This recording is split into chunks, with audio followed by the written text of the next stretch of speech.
Bonjour les adhérents de l'UNASIM, Maître Kronowski, bonjour. Bonjour Président. Alors, nous allons aujourd'hui faire le point en ce qui concerne notre association. Nos adhérents se demandent où on en est. Eh bien, toutes ces questions que régulièrement vous nous posez, on a par le biais du téléphone, des SMS, des emails, via notre bureau, eh bien, ce sont des questions auxquelles Maître va nous répondre aujourd'hui. Maître, la première des choses, soyons clairs, où en est-on? Alors, avant de détailler la situation de la procédure, je vais revenir au principe de base.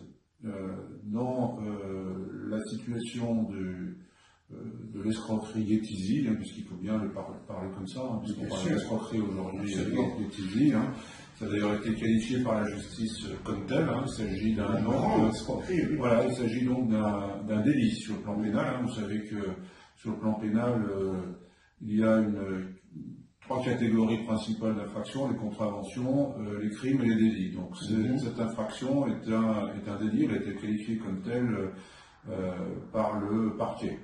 Donc par rapport à cette situation, il y a deux types de réactions judiciaires. La première, c'est d'engager une action à l'encontre des responsables, personnes morales et ou personnes physiques, une action à caractère civil. Cette action à caractère civil, elle a pour objet de demander la réparation du préjudice subi, réparation qui est essentiellement financière. On a une deuxième action qui est une action pénale. Cette fois-ci, cette action est du monopole des États, en l'occurrence des États nationaux et de la France pour les personnes qui sont résidentes en France. Et cette action pénale est déclenchée par plusieurs moyens. Le premier moyen, c'est que l'État se saisit lui-même des faits, conduit une enquête et défère les intéressés dans le tribunal. Les intéressés, je pense, les personnes qui sont présumées responsables de ces infractions. La deuxième situation, c'est que l'action est mise en route par les victimes. Et ces victimes ont deux possibilités. La première, c'est d'aller porter plainte dans une gendarmerie ou dans un commissariat, comme certains d'ailleurs l'ont fait, je l'ai su directement, des victimes de cette escroquerie l'ont fait, elles sont allées porter plainte directement dans une gendarmerie ou un commissariat. À partir de là, le parquet, c'est-à-dire le procureur de la République du lieu concerné, va instruire la plainte et va la juger recevable ou non et déclencher éventuellement des poursuites. La deuxième possibilité, c'est de considérer qu'on met en œuvre et qu'on demande que l'action publique soit mise en œuvre via une constitution de partie civile. Excusez-moi de vous interrompre. Actuellement, dans l'état actuel des choses, avec Getty et la plainte collective qu'on a déposée, on est au pénal, on n'est pas en civil. On est au pénal, d'accord. On est au pénal, c'est-à-dire que la plainte a été portée à l'origine devant le procureur de la République de Lyon, puis compte tenu de l'ampleur du dossier, tout a été centralisé à Paris, donc au parquet financier à Paris, et le procureur après va diligenter une enquête. Justement, il y a des adhérents qui se sont demandé pourquoi on a démarré au tribunal de Lyon, on se retrouve aujourd'hui au tribunal de Paris. Parce que la loi, le législateur a créé un parquet spécifique, centralisé à Paris pour les affaires de très grande importance. Et c'est la raison pour laquelle ce dossier étant important et concerne un nombre de victimes extrêmement important aussi. Là, on parle de plusieurs milliers de victimes quand même. Je veux dire, absolument en France. Je veux dire, avec des enjeux qui sont financiers extrêmement lourds aussi. Le ministère de la Justice a considéré que ce dossier devait être centralisé à Paris, le parquet financier. Donc il y a eu une enquête préliminaire.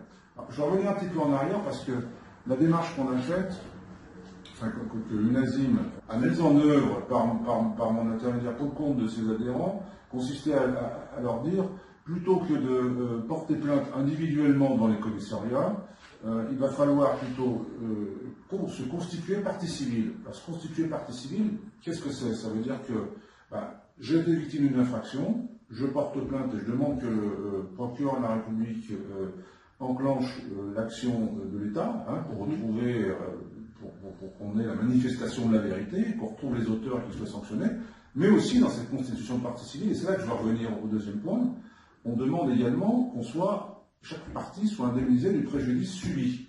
Voilà. Donc il y a un double volet. Voilà. Donc c'est ce qu'on appelle une CPC, Constitution Partie Civile.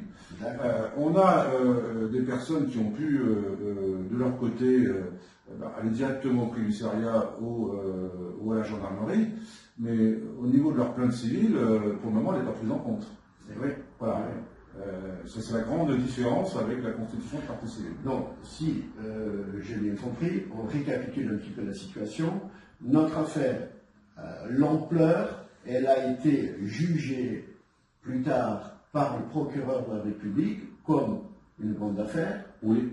Et c'est à ce moment-là que le procureur, qui avait le choix de dire on classe l'affaire, c'est pas assez important, ou on prend l'affaire en main. Donc ça, c'était déjà une grande étape. Oui, la première étape, oui. À ce moment-là, elle a saisi un juge d'instruction, je présume, c'est bien ça? Alors ça, c'est la phase suivante. Ça, c'est la phase suivante, parce que le parquet, en France, a le monopole des poursuites. Donc c'est lui qui décide d'engager les poursuites, et pour cela, quand l'affaire est complexe, de nommer un juge d'instruction, qui lui a pour objet d'instruire à charge et à décharge, et de conduire l'enquête. Mais avant de nommer un juge d'instruction, il se fait un avis et il diligence ce qu'on appelle une enquête préliminaire. Donc cette enquête préliminaire aujourd'hui, elle a eu lieu, elle est terminée et elle s'est traduite par la nomination d'un juge d'instruction au niveau du tribunal de grande instance de Paris.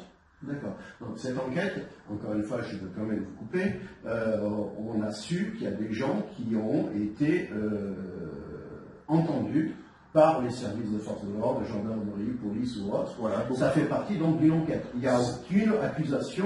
Non. À ce stade, on est dans un stade d'enquête préliminaire. Donc là, je reviens un petit peu en arrière. On a vraiment la désignation de juge d'instruction.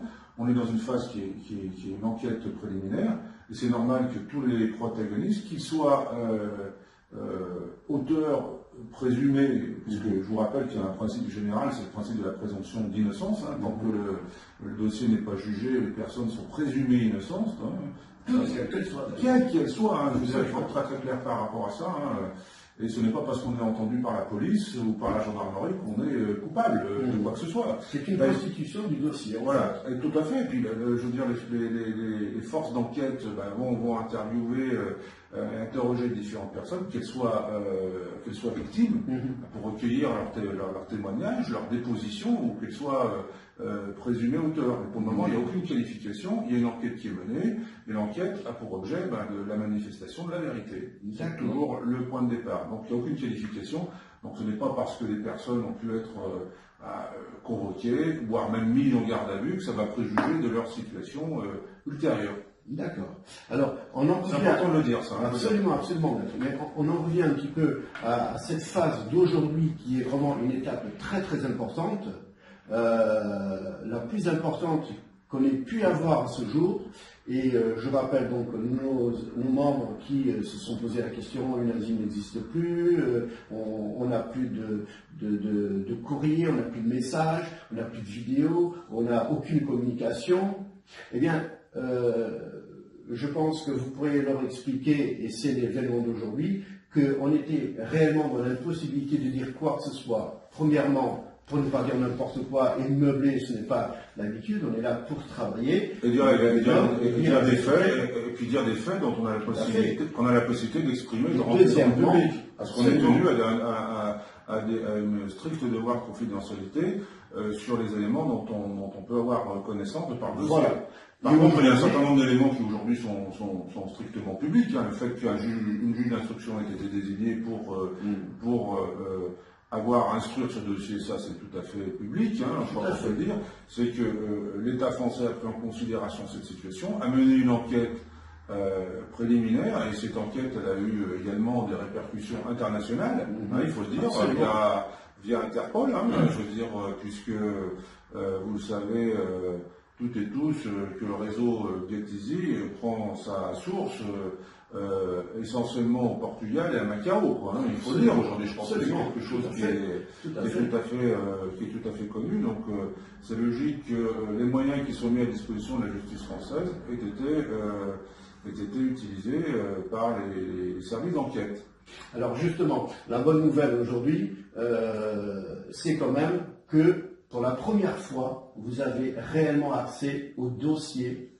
Voilà. On appelle accès au dossier. On aimerait bien en savoir un peu plus parce que c'est quand même l'attente qui est longue depuis 2 ans et demi. On sait très bien que la justice est très longue à ce niveau-là. Surtout nous, on a un dossier international. On a un dossier, excusez-moi de vous couper, on a un dossier international, un dossier très protéiforme, compliqué, avec des ramifications dans de nombreux pays, tant en Europe qu'en Amérique, qu'en Asie, enfin on pourrait même dire tout autour de la Terre. Je veux dire, on n'aurait jamais imaginé en fait qu'on aurait pu être dans une affaire d'une escroquerie internationale, mais surtout à un niveau très très très élevé. Et avec en plus une rapidité et un développement qui a été quasiment foudroyant, Absolument, un éclair, ça a été même pas 2 ans, puisque finalement ça a démarré début 2014, et fin 2014, on a eu sur 2 années civiles. Oui, absolument. Mais c'était vraiment une affaire éclair qui, on le sait tous, était vraiment préméditée, avec des escrocs d'une grande envergure, dont on a été aujourd'hui réellement les victimes. Donc on est vraiment au fond du sujet, et l'annonce qu'on a à faire, c'est surtout que Maître Kronowski aujourd'hui va pouvoir nous dévoiler le réel dans la limite de ce qui est possible sur le plan. Mais en fait, on sait qu'on a réellement avancé. On a la certitude, puisqu'aujourd'hui on avait des suppositions, le dossier avance, mais bon, on savait que ça. Mais aujourd'hui on a la certitude, puisque Maître Kronowski a été convoqué par Madame la juge. Et vous avez donc débattu sur le dossier, vous l'avez vu, vous savez réellement où on en est aujourd'hui. Donc c'est ce sujet-là qui nous intéresse. Qu'est-ce que vous pouvez nous dire réellement? Alors je peux vous dire des choses qui sont aujourd'hui publiques et avérées. Voilà. Pas des éléments qui sont confidentiels et qui sont dans le dossier, ça c'est clair, je veux dire, parce que là je suis tenu à un strict devoir de confidentialité. On est là pour la vérité et la seule de vérité, parce que le blablabla on l'a vécu pendant tout. Voilà. Alors ce que je peux dire aujourd'hui, c'est une chose, c'est que les plaintes que nous avons préparées ont été déposées. Il manque un certain nombre de compléments de plainte, notamment des domiciliations. Alors là, j'attire l'attention du président sur un point extrêmement important, c'est qu'on risque un rejet, parce que certains ou certaines d'entre vous, un petit nombre de 50 ou 60, ne répondent plus aux demandes qui sont faites de compléments. Donc il y a un vrai risque de ce point de vue-là. Je commence par le départ. Voilà. Je fais une parenthèse, encore une fois, pour évaluer l'effort qui a été fait par notre secrétariat. Notre secrétaire en chef lui-même a pris ses dossiers en main, a appelé personnellement les dossiers qui manquaient, parce qu'il en manquait plus que ça. Au départ, bien entendu. Et Madame la juge prendra l'affaire en cours, celle qui a été déposée, et s'il y a des dossiers qui ne sont pas complets, pour l'instant, ils vont être rejetés. Ils vont être rejetés. Donc il faut bien attirer l'attention. Oui. On a fait tout le nécessaire aujourd'hui pour rappeler ces personnes-là, via téléphone, via les emails, qui nous ont été donnés lors des plaintes écrites. Eh bien, à ce jour, on est dans l'impossibilité de joindre les 50 ou 60 dernières personnes. Donc, on va en profiter pour faire un dernier appel. Manifestez-vous immédiatement auprès de notre site, linazim.org, et dans les jours qui suivent, le plus rapidement possible, parce que Madame la juge, elle va réellement clôturer cette affaire. Alors on sera prêt ou pas prêt? Voilà. Quand je dis clôturer, je prends des précautions oratoires, entre guillemets, pour la raison suivante. On ne peut bien entendu pas empêcher une personne de déposer une plainte à quelque moment que ce soit dans le délai de prescription, qui aujourd'hui, par la loi de 2017, est passé de 5 à 6 ans. Hein. Ça, Ah, il y a 6 ans. Voilà, 6 ans. D'accord. Donc on ne peut pas empêcher.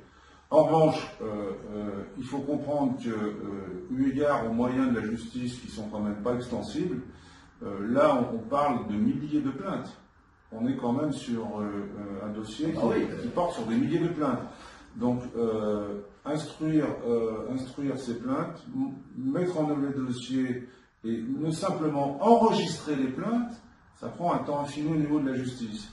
Et tant que ces plaintes ne sont pas enregistrées, ce qui est clair, c'est que l'instruction ne pourra pas réellement démarrer. Donc, plus nous on tarde de notre côté à finaliser les dossiers et à dire bon bah maintenant c'est clôturé, plus on a un risque que l'instruction prenne du temps. Et le temps, il compte beaucoup dans ce dossier. D'autant que on sait c'est un dossier qui est extrêmement complexe avec beaucoup de ramifications internationales. Donc l'idée, c'est à un moment donné de dire, bon, on arrête les plaintes, quitte à voir peut-être plus tard ça. Alors encore une fois, on peut empêcher personne de déposer de plainte. Voilà. En ce qui concerne notre dossier, on a bien quand même qu'elle commence. Voilà, et puis que UNASIM, disent maintenant, bah voilà, on a passé le stade des plaintes et on passe au stade de l'instruction, quoi. Voilà.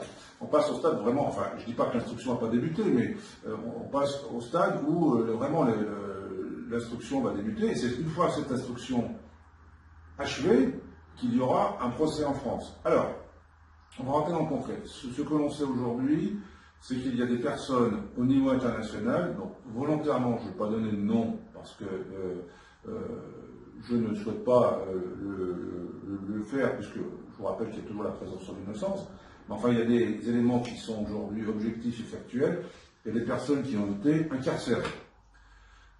Pas en France, mais dans des pays hors de France qui ont été incarcérés et qui sont effectivement dans une situation où ils ont à répondre de la justice par rapport à des faits qu'ils ont commis. Voilà. Donc ça c'est clair, il y a des personnes aujourd'hui incarcérées.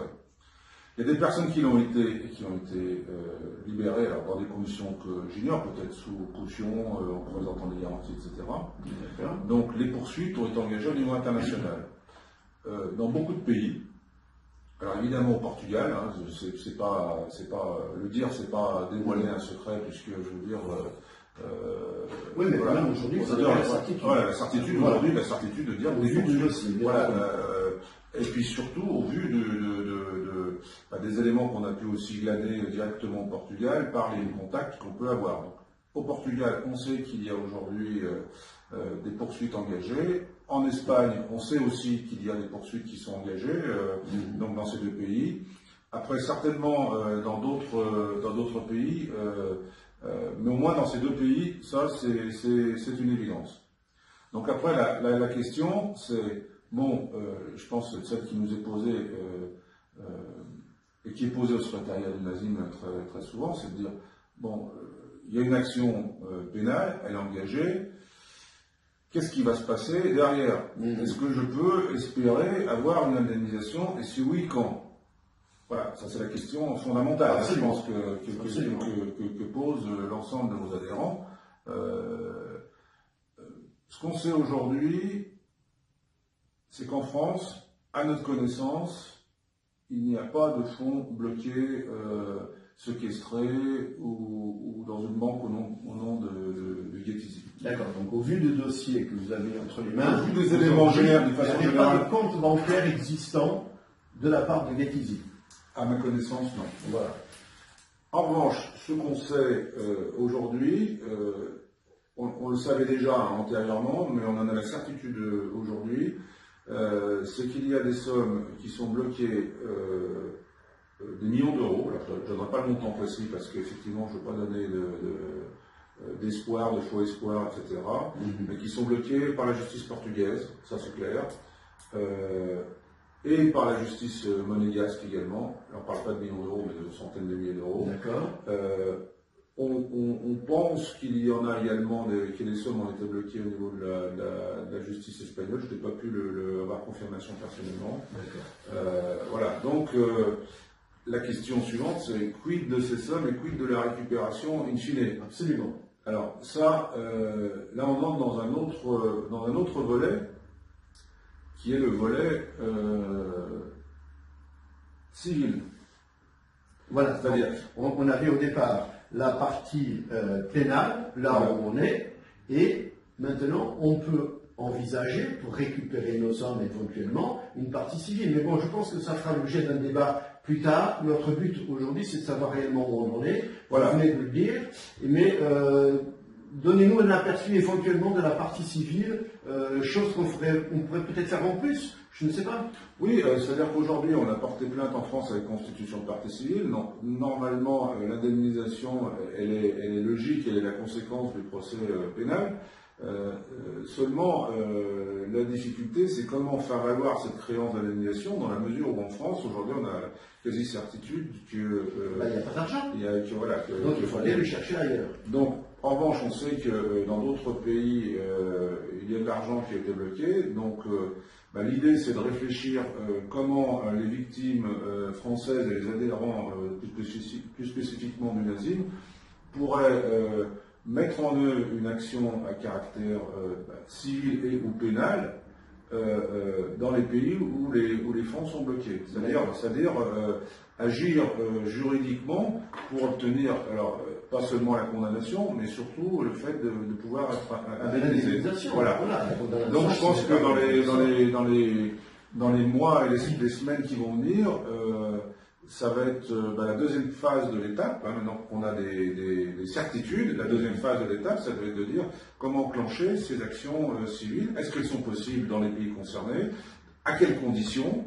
Donc là, il va falloir qu'UNASIM fasse appel à des confrères spécialistes des droits portugais. Voilà. Chose qui a été faite par votre recommandation, bien entendu. Voilà, tout à fait. Déjà quelqu'un sur Lisbonne, on l'a vu déjà il y a 2 ans, oui, tout à fait. Qui suit le dossier. Néanmoins, nous avons donc aussi un autre de vos confrères par votre recommandation en Espagne, avec qui on est en contact.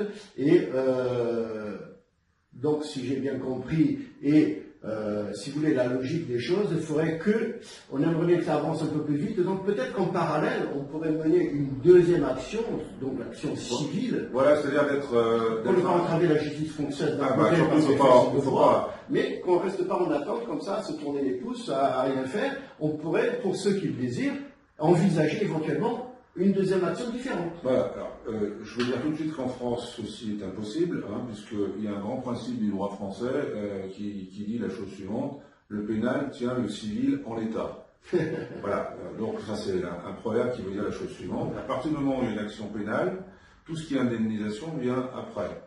Donc ça veut dire que nous avons engagé une action pénal avec constitution de partie civile, bien sûr, précisément pour dire, alors, on sait que le pénal tient le civil en l'état, mais on souhaite aussi une indemnisation. En revanche, dans les pays autres, là, ça va dépendre des droits applicables. Est-ce qu'on est dans la même... Alors, je ne suis pas un spécialiste, je ne peux pas vous répondre aujourd'hui. Je pense que ça fera l'objet d'une autre intervention prochaine, une fois qu'on aura toutes les certitudes de ce point de vue-là, c'est de dire est-ce qu'on ne peut pas avancer un peu plus vite sur le plan pénal avec constitution de partie civile ou pas, sur le plan civil, est-ce qu'on a des actions juridiques qui sont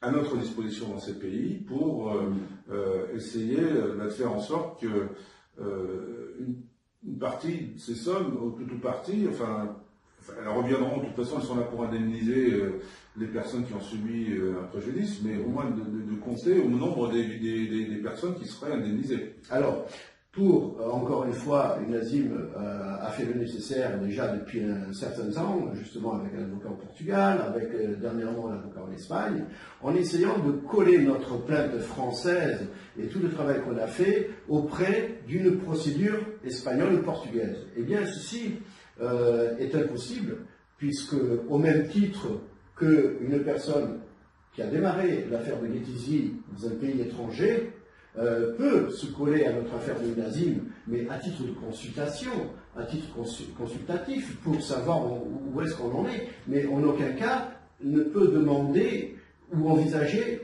de demander quelconque indemnité dans un pays où il n'a pas développé cette affaire. Je dirais que c'est un peu plus complexe que ça en fait. Parce que la question, elle se pose de savoir, là on est dans une procédure qui mixe le pénal et le civil. C'est-à-dire que pour déclencher une procédure pénale en France, il faut que je remplisse les conditions. En Espagne ou au Portugal, c'est la même chose, il faut que je remplisse des conditions qui ne sont pas forcément des conditions de nationalité.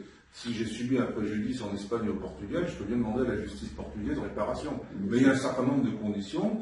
Et la question se pose de savoir, et là je n'ai pas la réponse aujourd'hui, si les membres du Nazim remplissent ces conditions, et si ils ne les remplissent pas, qu'est-ce qu'il faut faire pour trouver une stratégie juridique alternative pour quand même obtenir une indemnisation parce que les fonds sont là-bas. Voilà. Donc aujourd'hui, on ne va pas débattre là-dessus, mais c'est un dossier sur lequel on a déjà commencé à travailler. Voilà, tout à fait. Depuis un bon moment, on a bien avancé la chose. Notre but aujourd'hui, c'est de dire, bon ben voilà, notre dossier actuellement il est dans les mains de la justice. On va pouvoir travailler en attendant sur éventuellement comment, avec votre aide, avec une stratégie à ce moment-là internationale, oui.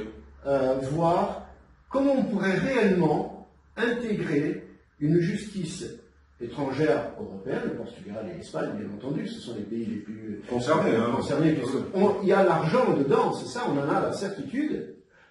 Donc, tant qu'à faire, on va trouver le biais logique, le biais judiciaire, pour légalement être victime à ces endroits-là. Alors, la procédure, Maître Kronowski a travaillé là-dessus, va mettre au point certaines étapes sur lesquelles le bureau du Nazim va faire son enquête, une question de possibilité, faisabilité, et on vous tiendra au courant à ce niveau-là dans les mois qui suivent. Donc ce sera l'objet éventuellement de tout le travail du Nazim pour l'année 2018.